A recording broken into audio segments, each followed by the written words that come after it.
Political analyst Professor Dirk Kotze joins us to weigh in on these revelations. Professor, very good evening to you. Thank you for your time. The IEC says the cancellation of inactive parties will free the usage of names, colours for logos of aspirant real contestants. What do you make of this call? Well, I think it is a realistic call. It has become very difficult to find a sort of an appropriate name for political parties. And that's why we have seen a number of cases where political parties have been sent back because either their names or their logos or the colors that they are using have become too close to existing parties.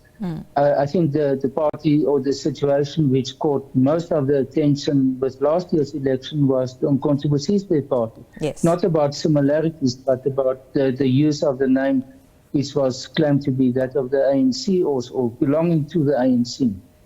So that is indeed an issue. Would you say that there is such a notion as too many political parties?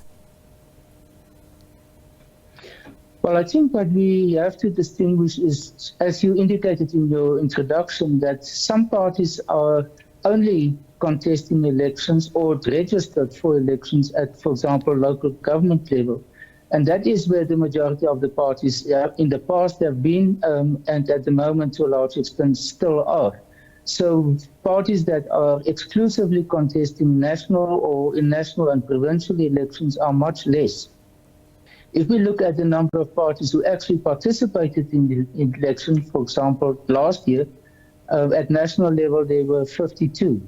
So out of the numbers that you've mentioned, more than 600, in the end, it was only 52 who contested the election at national level. Provincial level, a few more, not many more. So it is actually a very core group of political parties that participate. But given our electoral system of proportional representation and the fact that the threshold is that of 1 seat, that means almost 0.25%, that by implication encourage parties to participate in elections.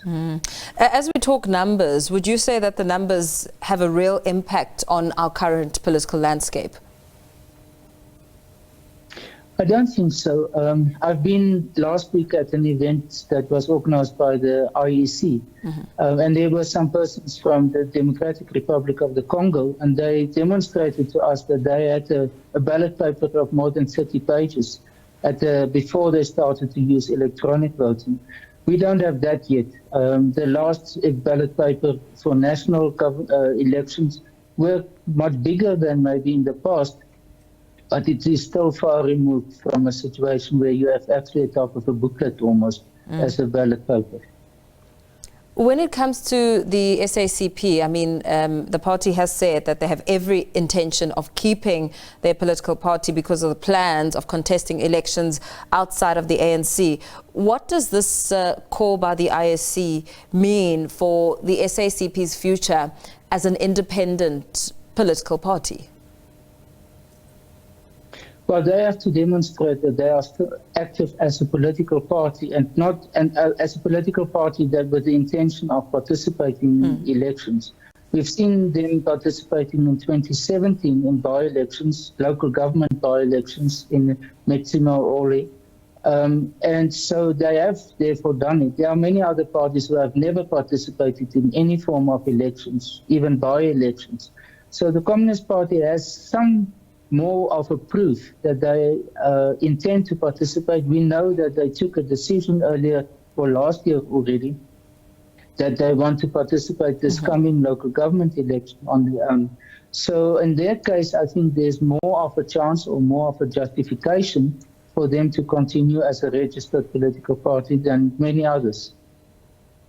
You talk about justification. We know that political parties will have to make representations and persuade the Commission not to remove them from the register. What quantifies as a justifiable reason to be kept on the register? Well, I would say if they're first of all an active political party, they're not just there at the time of elections, but that in between elections that they are actually involved in political party activities, that they, for example, are involved in campaigns, that they are visible, that they are, for example, also, I mean, the best example will be if they participate, let's say, in by-elections, because that is something which is still doesn't demand so much from a financial point of view. But I would say even if they don't do that, merely the fact that they participate, that they have campaigns, that they, for example, are involved in public participation processes and so on, then I would say they would possibly be able to prove that they have a legitimate claim to be a political party. Very well. Thank you so much for weighing in on the discussion. Political analyst, Professor Dirk Kotze.